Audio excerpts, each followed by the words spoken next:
到 to arrive to a place.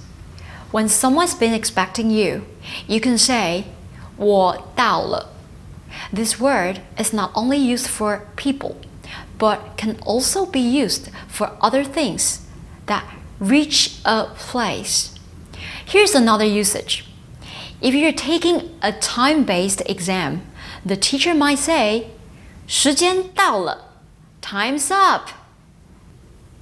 护照 passport.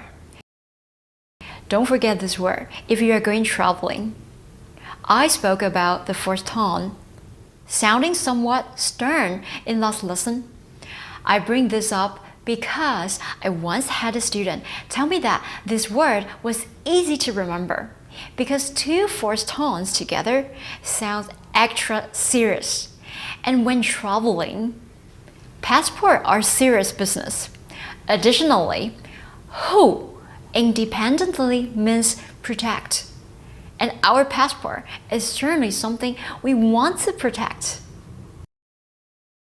行礼 行 means to walk, to go, or to travel, while li is most often simply seen as a Chinese family name. In Asian China, li also meant an official.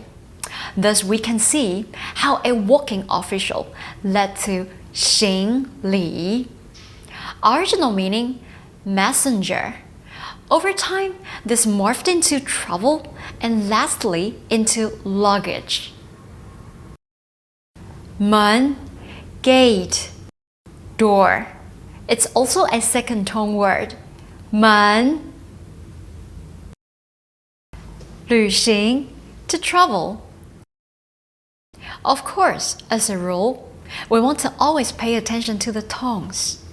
Though, we have another detail to focus on with this word. We saw an umlaut in lesson 1 when we studied the word 女.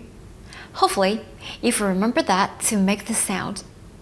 We can first produce an E sound. And while doing this, round your lips into an oo.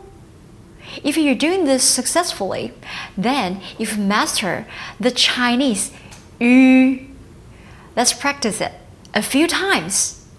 Yu, yu, yu, yu, yu. 旅客 tourist. We just saw the first character 旅 in the previous word 旅行. Here, however, we add 客, which means guest, customer, visitor, or traveler. So while we may first think of 旅客 as a tourist or traveler, we can also think of 旅客 as a journeying guest. Remember the special yu pronunciation of 旅. 旅馆 饭店 hotel. Luckily, you've already mastered saying 旅, right? Because here it is again. When you are traveling, 旅行, you are a traveler, 旅客. Well then, naturally, you'll be needing a place to stay, and that is 旅馆. 住, to leave, or to stay. This is a useful word. When you want to tell someone where you live or where you are currently staying, you can always use this word. For example, 我住美国, I live in America. 我住饭店, I'm staying at a hotel. 请 please, to ask, to invite. As we covered in the last lesson, when asking a question or asking for help, Chinese people put manners at a premium. Therefore, you'll often hear 请 at the beginning of casual, polite encounters, such as 请你 or 请问. 大概 probably, about, roughly. This is a popular one as its usage is very similar to English. For example, when you ask a question like, when is your friend coming to Taiwan? 你的朋友什么时候来台湾? She can respond by saying, she'll probably come next year. 她大概明年回来。多 much, many. It's most certainly great to be able to say, 我有很多朋友. I have a lot of friends.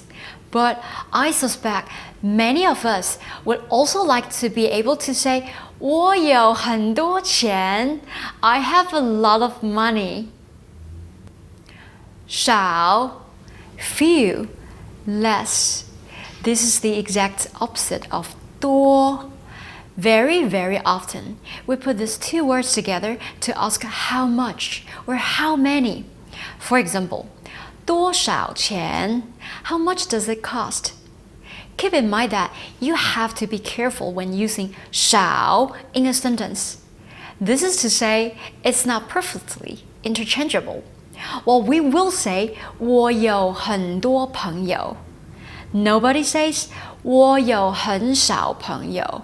Rather, it's 我的朋友很少.